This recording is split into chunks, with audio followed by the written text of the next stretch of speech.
Vamos então elevar nosso pensamento ao plano astral superior desta casa, agradecendo aos mentores espirituais pela oportunidade que nos foi dada do contato com essa extraordinária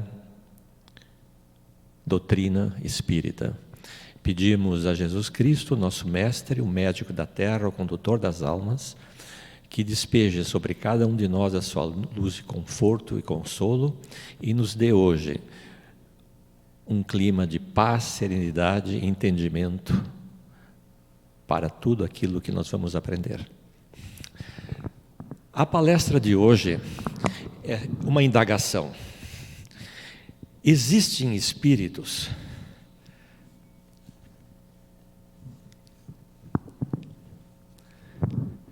Existe vida após a morte?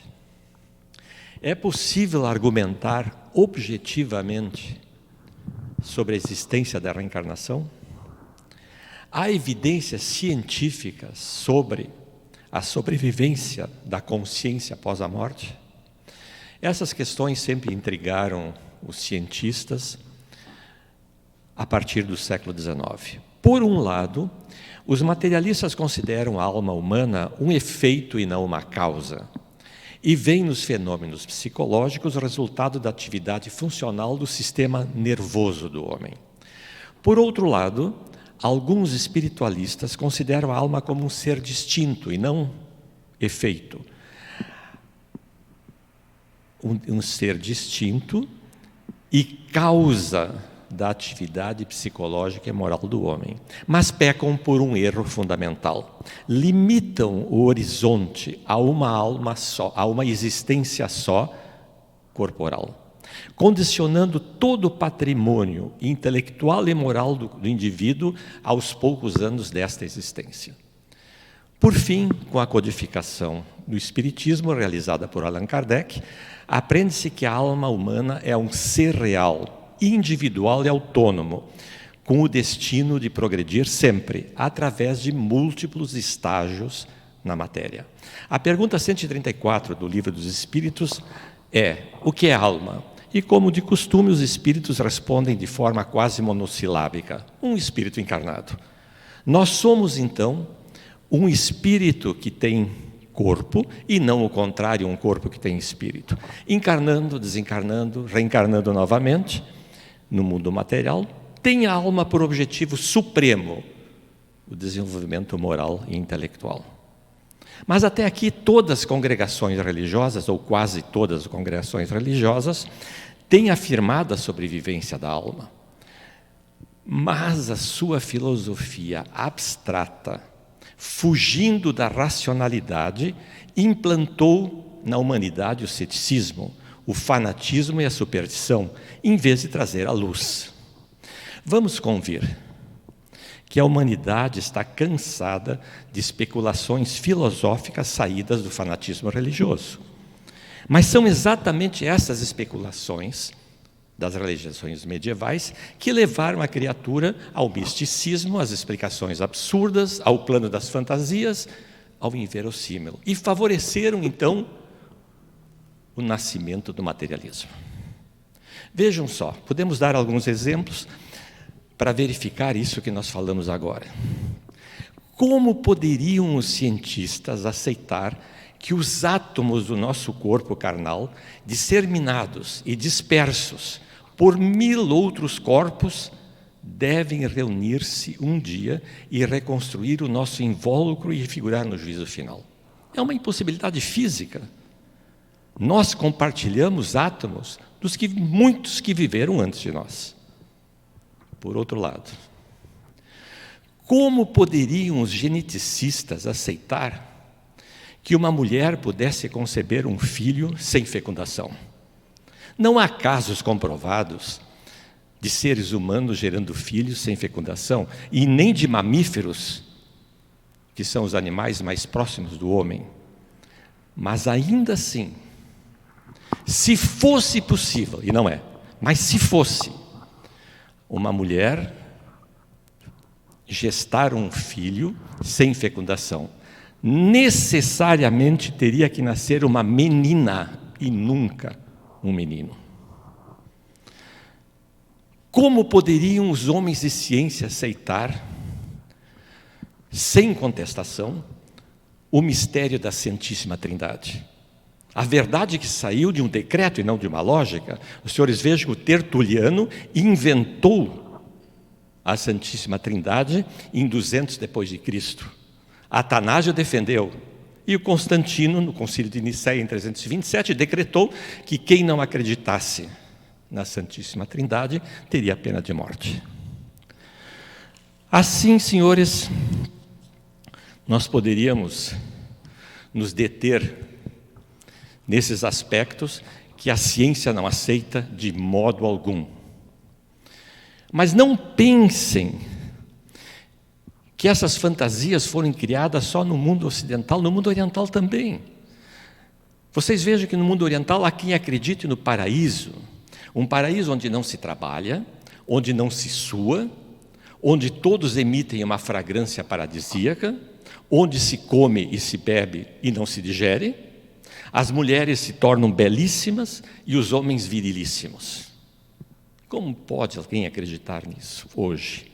Mas de onde é que saíram tantas fantasias? Ora, essas fantasias nasceram do nosso inconsciente. O inconsciente do ser humano tem várias características comuns e uma delas é criar fantasias. Isso não é bom nem ruim. Criar fantasias é uma característica do ser humano. Mas compete a nós não aceitar aquilo que fere a razão, que fere a lógica. E essas especulações fantasiosas empurraram uma parte da humanidade para o materialismo. E assim, senhores, fatigados dos absurdos dogmáticos da crença banal e sem sentido, decretada por ambiciosos que chamaram a si o privilégio da verdade, os homens enveredaram para as teorias do nada, abraçando a crença no aniquilamento da alma.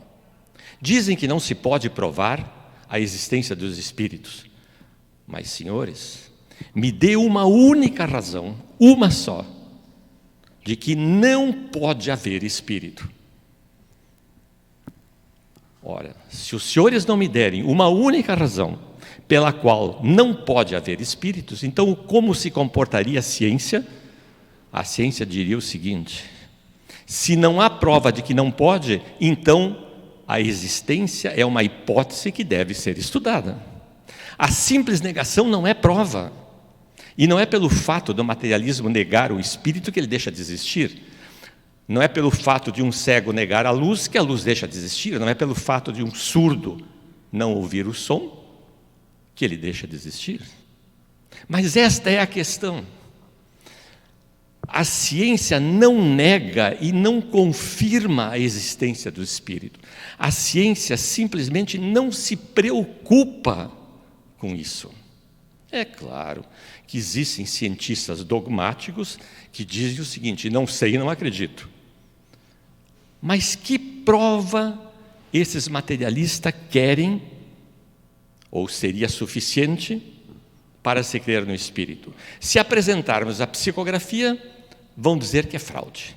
Se apresentarmos a psicofonia, vão dizer que é manifestação do inconsciente.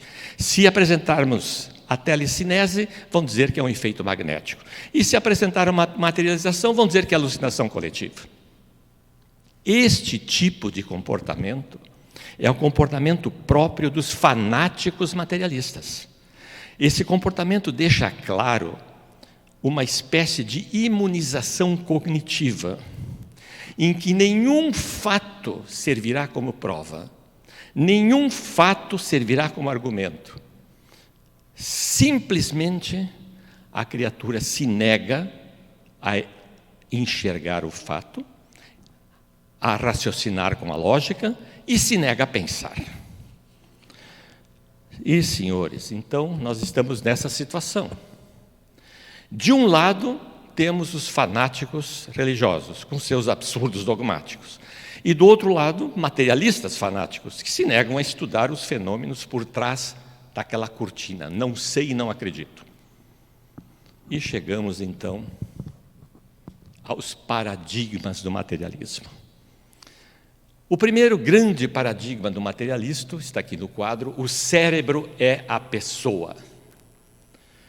Bom, o Francis Crick, descobridor da dupla hélice do DNA, nos dá uma ideia bem clara do materialismo supremo. Olhem só o que ele diz: você, seus desejos, seus sofrimentos, seu senso de identidade e sua vontade não passam de uma expressão do complexo de uma ampla rede de células nervosas e suas moléculas associadas.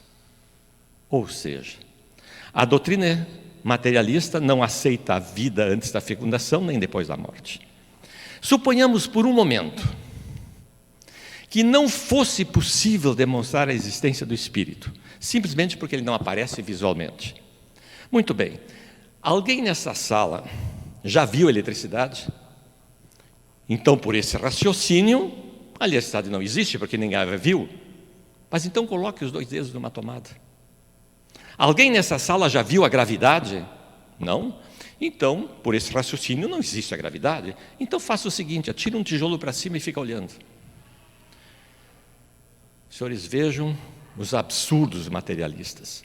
O segundo grande paradigma materialista: o pensamento é uma secreção do cérebro, assim como a bilis é uma secreção do fígado e a insulina é uma secreção do pâncreas. Senhores, ocorre que estudos recentes mostram que o ato de pensar consome oxigênio e glicose. E se consome oxigênio e glicose, não há o que negar. O pensamento é uma forma de energia. Ou seja, o pensamento tem concretude. Ele é uma forma de energia. E a fonte dessa energia está fora da matéria. A matéria não pensa, a matéria não imagina, a matéria não cria uma filosofia, a matéria não é inteligente. Então, a fonte do pensamento está fora da matéria. Até existe um aspecto que eu gostaria de colocar para que as pessoas pensassem um pouco a respeito das teses materialistas, é que os materialistas estão se vendo, de certo modo, impedidos de explicar o que acontece com 95% do nosso universo, que parecia vazio e não é.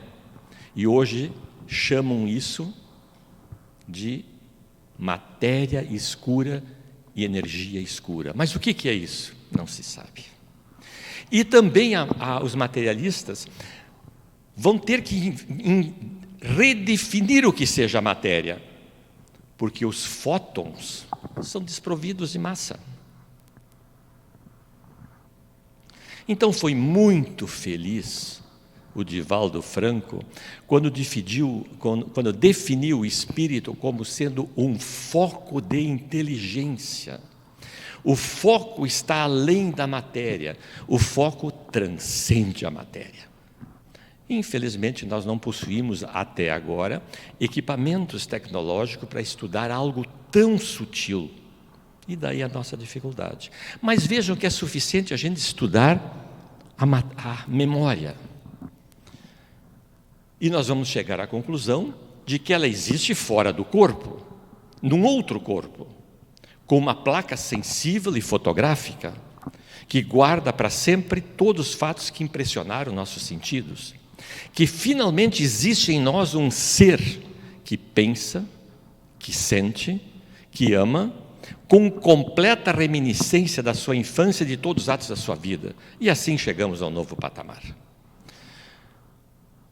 Mais recentes, vários estudos ao redor do mundo estão demonstrando a inviabilidade desses paradigmas materialistas. As teses materialistas são insuficientes para explicar uma série de fenômenos que nós colocamos aqui no quadro, alguns deles. Se mostra insuficiente para explicar os fenômenos de quase morte, os fenômenos da regressão às vidas passadas, o fenômeno da xenoglosia, uma pessoa falar várias línguas sem ter aprendido, o fenômeno das marcas congênitas em gêmeos univitelinos, a ação de cura das preces, os fenômenos de psicografia e psicofonia, as habilidades que uma pessoa tem não compatíveis com a vivência atual. E os senhores já viram no YouTube crianças com 4, 5 anos, sem nunca ter estudado música, tocarem uma sinfonia. E a psicologia diz o seguinte: toda habilidade humana só pode ser exercida se for aprendida antes. Uma criança de 4 anos tocar uma obra de Mozart, aprendida antes, quando, cara pálida? Não tem jeito, foi numa vida passada. Também não conseguem explicar as aparições e as materializações de espíritos. Não conseguem explicar a telecomunicação instrumental, não conseguem explicar as visões do leite da morte, não conseguem explicar os fenômenos das mesas girantes e assim por diante. Então, as teses materialistas não conseguem explicar, e não adianta negar esses fatos, eles existem, nós temos que ter explicações para eles. Esses fenômenos todos evidenciam a existência e a sobrevivência do espírito.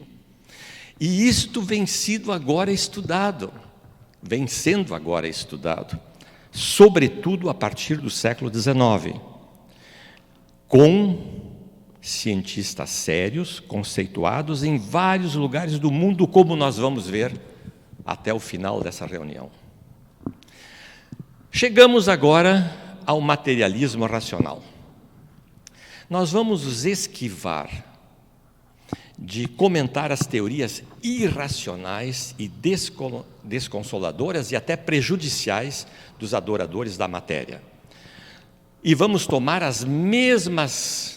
os mesmos argumentos que dizem utilizar aqueles que pregam o aniquilamento da alma.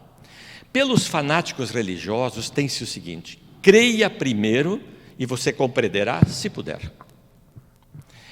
Pelo espiritismo racional, compreenda primeiramente, estude primeiramente, e depois tu creia se tu quiseres. E aí se estabelece o grande paradigma espírita. O cérebro, senhores, é um instrumento de manifestação da mente. A mente age e interage com o cérebro. O cérebro é a caixa de ressonância do espírito. Para poder entender melhor isso aqui, vamos supor que aqui nós temos uma caixa. No século passado, na minha época, nós tínhamos uma caixa desse tipo com 2 botões aqui na frente. A gente costumava chamar isso de rádio. Quando a gente liga esse botão, ouve-se um locutor falando. Mas é o rádio que está falando? Não. O locutor fora do rádio está falando. Mas o que é o rádio? É a caixa de ressonância do locutor. Essa caixa pode até estragar, mas o locutor continua falando. Esta é a similaridade que existe entre o cérebro e o espírito. O cérebro é essa caixa aqui. O espírito é o locutor. Então, o cérebro não passa de uma caixa de ressonância do nosso espírito. Este é o grande paradigma materialista. Mas vamos ver o que dizem 3 grandes homens que passaram por essa humanidade. Vamos ver o que disse Albert Einstein, o que disse Max Planck, que foi o pai da física quântica, e o Kardec. Bem, o Einstein estudava as partículas intraatômicas. E ele, ao observar as partículas intratômicas, verificou que os elétrons giram loucamente em torno de um núcleo. Então nós tínhamos um núcleo e os elétrons girando de forma equilibrada, numa velocidade extraordinária em torno do núcleo. Mas nenhum elétron batia no outro. Nenhum deles se inclinava para chegar até o núcleo, nenhum deles saía fora. E vocês vejam, olhem só um átomo de ferro. Um átomo de ferro tem 26 elétrons girando loucamente em torno do núcleo. Mas, senhores, em equilíbrio, há quanto tempo? Há 4,7 bilhões de anos, esse átomo de ferro está com os átomos, com os elétrons girando em torno do núcleo de forma equilibrada. Entusiasmado com esse extraordinário equilíbrio,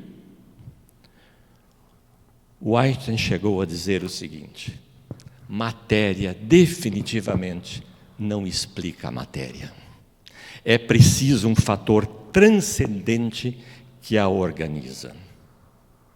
Fator transcendente? Sim, é um fator fora da matéria que organiza a matéria. Mas que nome bonito! Fator transcendente. É Deus.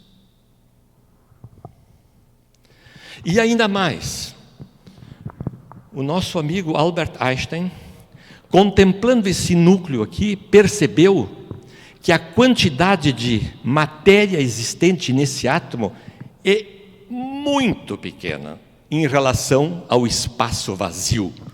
Então ele disse uma frase lapidar: o materialismo haverá de acabar por falta de matéria. Bem, assim a ciência se abriu para o estudo de algo além da matéria. Os senhores vejam que hoje, nos cursos de medicina, já tem cursos de psico, neuro, imunologia. O que significa isso? O sistema nervoso controla o sistema imunológico e o sistema psíquico controla o sistema nervoso. Mas o que é psico? É a mente, é a alma. Já tem hoje cursos de psicodermatologia, é o sistema psíquico comandando a pele. Max Planck, pai da física quântica, disse o seguinte, textualmente, eu vou ler textualmente o que ele disse: toda a matéria se origina e existe apenas em virtude de uma força que leva a partícula de um átomo a vibrar e mantém coeso esse sistema solar muito diminuto do átomo. Devemos supor, diz ele, olhem só, devemos supor que por trás desta força existe uma mente consciente e inteligente. Esta mente é a matriz de toda a matéria. O que é essa mente consciente e inteligente? É um novo nome, um nome técnico para Deus, novamente. E Kardec explica no livro dos Médiuns que a causa principal da dúvida sobre a existência dos espíritos é a ignorância das pessoas a respeito da sua verdadeira natureza. Imaginam muitos os espíritos como seres à parte da criação. Não é. Mas seja qual for a ideia que se faça dos espíritos, a crença na sua existência decorre necessariamente de haver um princípio inteligente no universo, além da matéria. Fator transcendente, como disse o Einstein, ou mente consciente e inteligente, como disse Planck. É extraordinário isso. Mas quanto ao destino da alma e do espírito após a morte do corpo físico? É claro que essa alma deverá ir para algum lugar após abandonar o corpo biológico. Mas para onde vai e o que é feito dela? Bom, segundo a crença comum das religiões medievais, ela vai para o céu ou vai para o inferno. Mas onde é que estão o céu e o inferno? Dizia-se antigamente que o céu estava no alto e o inferno embaixo, em algum lugar geográfico. Mas o que é alto e baixo quando sabemos que a Terra é redonda? A razão nos leva a aceitar que existe um plano espiritual além do plano físico, onde a vida continua tal como aqui. A ideia de um céu geográfico de beatitude eterna e um inferno geográfico de sofrimentos eternos se choca com a ideia de um Deus justo. Então voltamos à pergunta: em que se tornam as almas depois da morte do corpo e para onde vão? As almas carregam em seu íntimo a felicidade ou a desgraça que plantaram aqui durante a vida no plano material. E passam a viver num plano que a gente pode chamar de plano espiritual, onde a vida continua tal como aqui. Já faz muitos anos que os seres humanos se perguntam se há algo além da vida. Se há vida além da vida. Muitas culturas, religiões e doutrinas têm sido baseadas na crença que os mortos vão para outros mundos, ou vão para o paraíso, ou vão para o inferno, ou então reencarnam. Mas o que aconteceria se a ciência nos desse evidências de que há vida após a morte? Bem, nas últimas décadas, vários cientistas e médicos pesquisadores de várias universidades em redor do mundo estão revolucionando esse paradigma da inexistência do espírito, mostrando evidências de que a consciência de fato sobrevive à morte física. É a mediunidade estudada em laboratório. Vocês notem o seguinte, os senhores notem o seguinte: o aparelho de raio-x foi construído por Röntgen em 1896, depois do desencarne do Kardec. E depois disso, ainda outros aparelhos foram construídos. A tomografia por emissão de pósitrons, a cintilografia, a ressonância magnética nuclear funcional. Pois bem, o Kardec não contava com essas facilidades. Contava unicamente com o raciocínio lógico do que ocorria nas manifestações mediúnicas sérias e se antecipou em 150 anos às conclusões que os cientistas estão chegando hoje. Quais são essas conclusões? Os espíritos existem. Os espíritos antecedem a fecundação e sobrevivem à morte. Eu vou dar alguns exemplos, senhores, de estudos que estão sendo feitos ao redor do mundo, para que os senhores percebam até que ponto a ciência está tratando esse assunto. Vamos lá para Arizona, nos Estados Unidos, no Instituto Windbridge. Nós temos a doutora Julie Beichel. Ela, utilizando um método chamado método científico de quíntuplo cego, com médiums certificados pelo próprio Instituto Windbridge, chega a uma conclusão extraordinária. Confirma-se, disse ela, a hipótese de que o espírito sobrevive à morte. E ela vai mais longe. Ela diz o seguinte: que o fenômeno da mediunidade é um fato autêntico. Escreve um livro que não sei se está traduzindo para o português, mas a tradução do título seria Investigando Médiuns. Mas voltamos aqui ao Brasil. Dr. Paulo Rossi. Dr. Paulo Rossi escreveu um livro, A Vida Triunfa. E nesse livro ele coloca o seguinte: ele estudou o Chico Xavier. Ele disse que 62% das mensagens que o Chico Xavier apresentava mostravam, no mínimo, 6 fatos reais cada. E 71% das mensagens que ele dava continham informações detalhadas sobre pessoas falecidas e que depois foram confirmadas como sendo verdadeiras. Os senhores podem encontrar isso no livro A Vida Triunfa.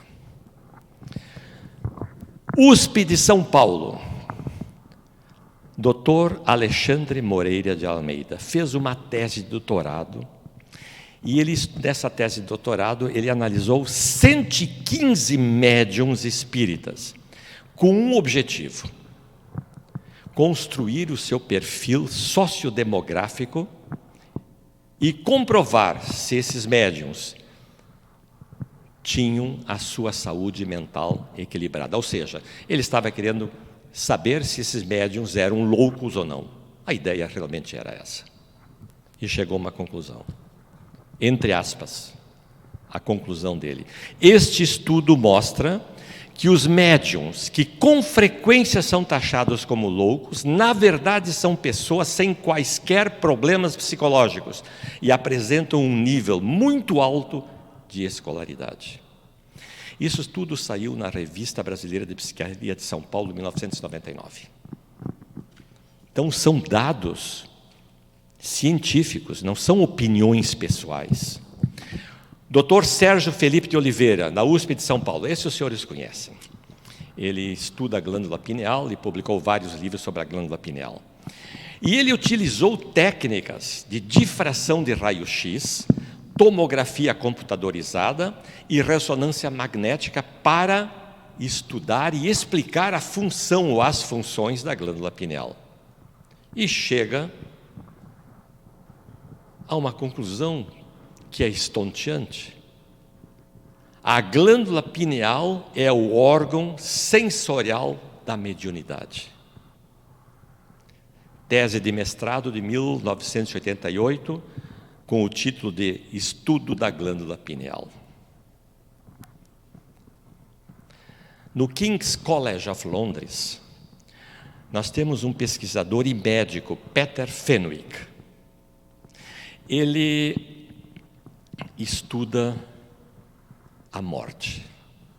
Ele estuda os fenômenos de morte e quase morte. E no final do estudo dele, ele apresenta para o King's College of Londres a seguinte conclusão, bem curta: a consciência é diferente do cérebro.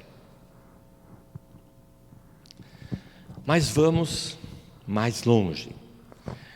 O médico oncologista Jeffrey Long estudou 2.500 casos de experiência quase morte e chega também a uma conclusão que, resumidamente, é o seguinte: a minha vida profissional está baseada em pesquisas sobre experiências quase morte.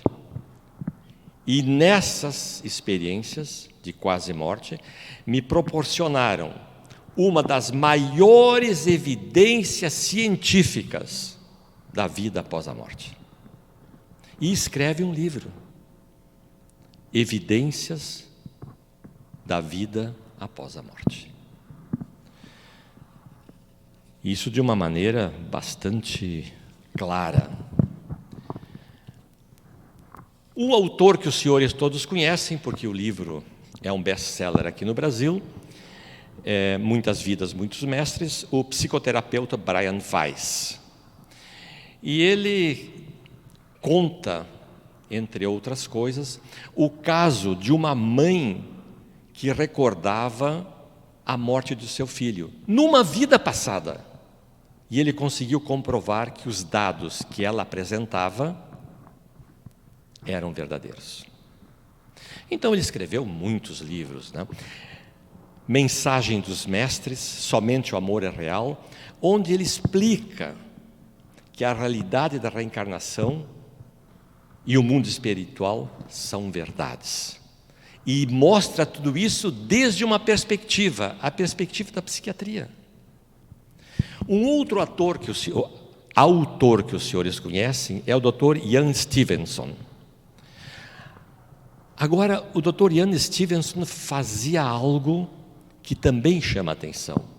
Ele não utilizava o método da hipnose para verificar o que acontecia na vida anterior de uma pessoa. E ele utilizava 3 passos sempre. O primeiro, ele verificava toda a informação sobre a vida da criança. Depois, identificava o desencarnado que a criança dizia ter sido. E mais tarde, o terceiro passo, confirmava os passos da vida passada do desencarnado, que deveriam coincidir com as lembranças das crianças. Então, ele analisava crianças.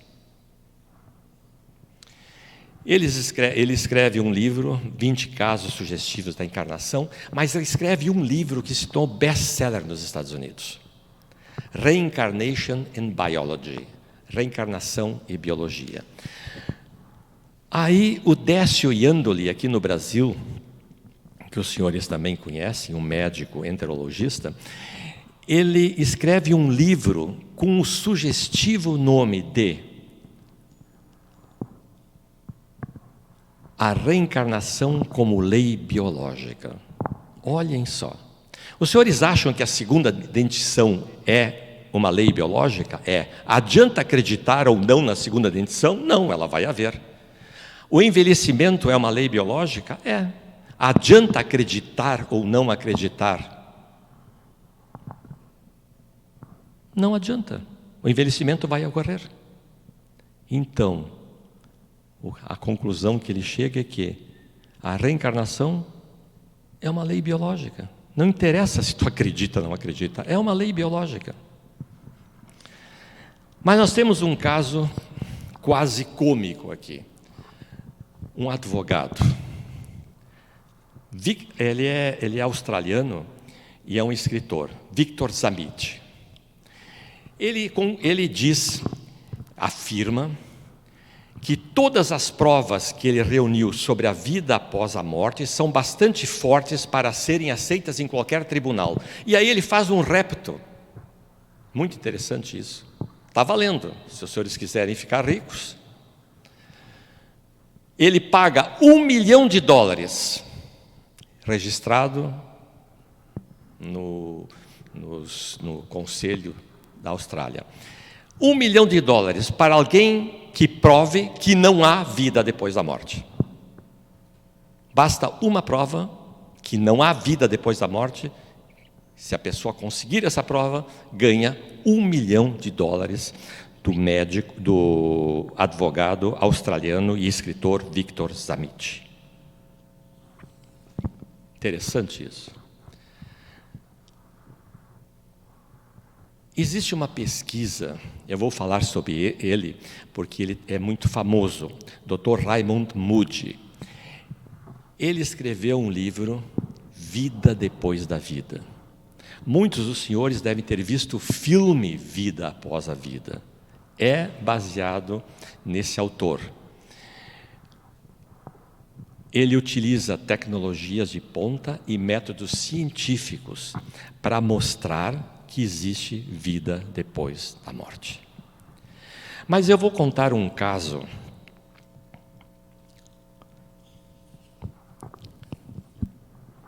de um garoto. Quando ele completou 2 anos de idade, ele começou a ter pesadelos de um avião caindo. Um dia ele disse aos seus pais que tinha sido piloto e que tinha sido abatido pelos japoneses num lugar chamado Iwo-jima. Os pais, quase brincando com ele, mostraram o mapa e ele mostrou com o dedinho exatamente onde é que ficava a ilha Iwo-jima. Seu relato dava todos os detalhes do acidente, inclusive o nome de um barco chamado Natoma, sobrevoado pelo seu avião. Ele também deu o nome de uma pessoa que estava com ele, Jack Larsen. No fim se descobriu que, de fato, havia um porta-aviões na Segunda Guerra envolvido em Iwo Jima e que se chamava Natoma Bay. Apenas um piloto morreu naquela operação, James Hudson, e seu avião foi abatido pelos japoneses exatamente do jeito que ele contou. Olhem só, como é que o materialismo vai explicar uma coisa dessas? Svarna, 3 anos de idade, senhores. Ela poderia inventar alguma coisa com 3 anos de idade, mal tinha aprendido a falar. Chegou com seu pai na ilha de Katni e revelou que ela não se chamava Svarna, que ela se chamava Kamlesh. Ela era casada com Hira e tivera 2 filhos, uma criança de 3 anos de idade. Seu marido, dizia ela, era um empreiteiro e perto da sua casa havia uma escola. Essa menina, aos 4 anos, já falava uma língua muito estranha e praticava danças exóticas. Barnett, Dr. Barnett, soube desse caso e tomou essa criança com uma família e levou para Katni. Ela reconheceu os irmãos da personalidade anterior e chamando eles pelo nome. E tinha um senhor de 62 anos ali. Ele foi reconhecido como sendo o seu marido. Esse homem de 62 anos, não satisfeito com isso, disse: eu quero ter uma entrevista particular com essa menina de 3 anos, de 4 anos nesse caso já. Levou ela para um quarto e saiu estarrecido de lá, porque ela revelou a ele os detalhes íntimos da sua convivência conjugal na vida anterior. E aí, senhores? Como é que os senhores podem explicar uma coisa dessas?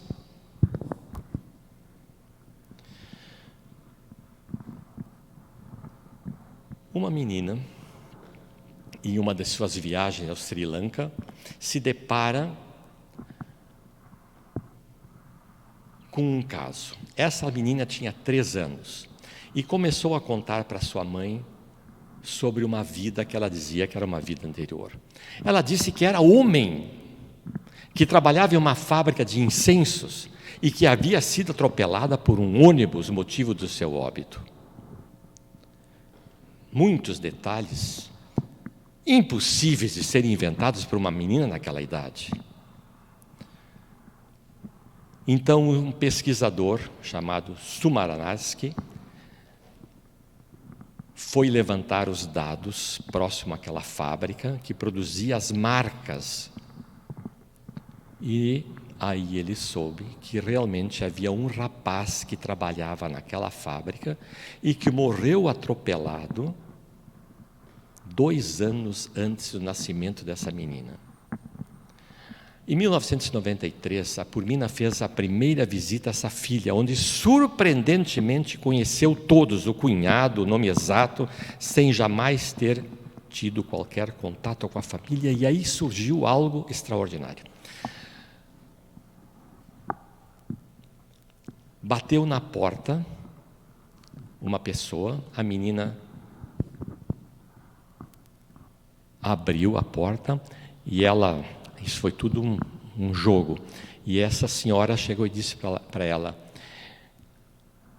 eu sou a tua irmã da reencarnação passada. Que bobagem, tu é a minha tia. E ela era a tia, não era a sobrinha.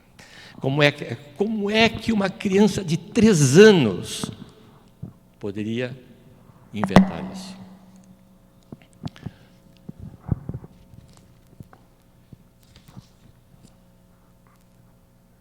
Eu tenho que contar um caso,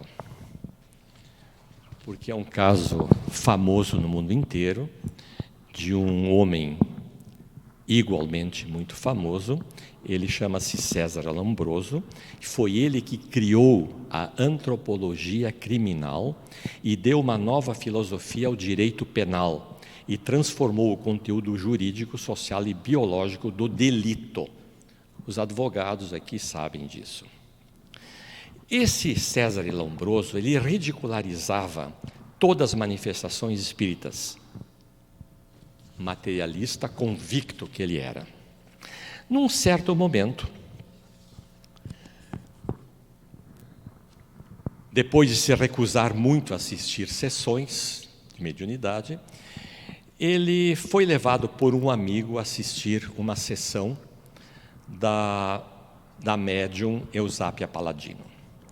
Mas ele disse o seguinte: eu só vou nessa sessão com 2 pessoas de minha confiança, porque eu não vou aceitar ser enganado. Aí foram até a casa da Eusápia Paladino, ela sentou-se numa mesa e essas 2 pessoas que ele levou seguraram a médium na mesa. E ela conseguiu mostrar fenômenos de transporte de objetos, materializações parciais, tipologia, vozes diretas e tudo que os senhores podem imaginar. Depois de muitas sessões, ele faz uma declaração pública. Olha, Césare Lombroso, famoso como era em toda a Itália, fazer uma declaração pública realmente é algo de chamar a atenção. Dizia ele textualmente, é claro que eu estou traduzindo do italiano para o português. Estou muito envergonhado e desgostoso por haver combatido com tanta persistência a possibilidade dos fatos chamados espíritas. Mas os fatos, senhores, existem. E eu me orgulho de ser escravo deles. Passa-se algum tempo,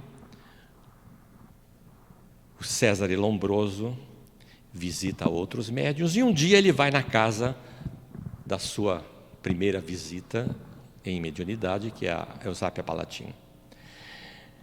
Aí, como ele sempre fazia, 2 pessoas seguravam a Eusápia Paladino e aí surge uma figura ao lado da Eusápia Paladino. Aí ele pede para os 2 afastarem a cadeira onde estava a Eusápia da aparição. E a aparição disse para o Césare: Césare, fio mio. E depois, retirando por um momento o véu que lhe cobria a face, deu-lhe um beijo. E Lombroso confessa que, no instante em que corria o espírito materializado da sua mãe, a Eusápia tinha as mãos presas por 2 pessoas. E aí, senhores? Mas eu vou contar um caso que poucas pessoas ou quase ninguém conhece. Aqui em Porto Alegre, 2 irmãs de origem germânica, as 2 irmãs, uma de 24 anos e uma de 22 anos. Cada uma delas tinha 2 filhos. A irmã mais velha, por questões profissionais, se muda para uma cidade do Rio Grande do Sul, na fronteira com Santa Catarina, chamada Marcelino Ramos. A viagem de Porto Alegre até Marcelino Ramos, naquela época, 1950, era feita de trem. E a pessoa perdia o dia inteiro viajando. As 2 irmãs se davam muito bem, e num certo momento, aquela irmã que estava lá em Marcelino Ramos, cozinhando, com o filho mais velho de 5 anos do lado dela, na cozinha, e seguramente o filho incomodando, puxando uma coisa, tirando outra, bate na porta. E quando bate na porta, ela larga o fogão, abre a porta, era a irmã dela. Mas Anne era o nome dela. Como é que tu chegaste aqui? Por que tu não nos avisaste? Porque era o dia inteiro de trem para chegar até lá, né? Filho, vai lá e chama o pai ligeiro que a tia Anne está aí. O filho foi lá, chamou a tia Anne e viu a mãe estarrecida, com o olhar esbugalhado. Eu não sei o que aconteceu. Ela disse que não veio me visitar, que veio se despedir.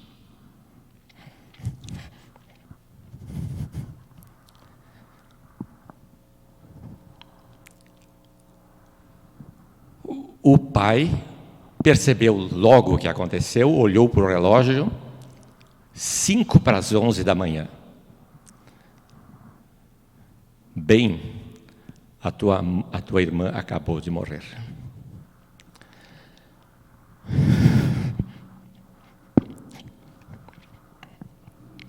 De tarde, chegou um telegrama.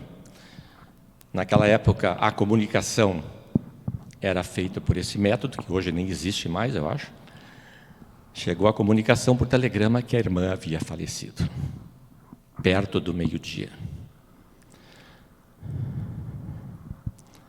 Uma informação que talvez não interesse ninguém nessa sala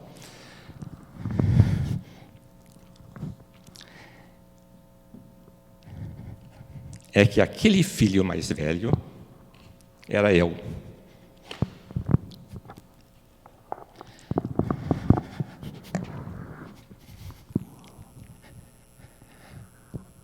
Senhores, vamos então encerrando a reunião de hoje, agradecendo ao plano espiritual pela oportunidade que nos deram, agradecendo ao plano espiritual pelo clima de paz, serenidade, entendimento que nos foi oferecido, e pedimos a Jesus Cristo, como sempre, o nosso médico, o médico da terra, o condutor das almas, que despeje sobre cada um de nós e nossos familiares a sua luz de conforto e de consolo, e que Deus seja louvado.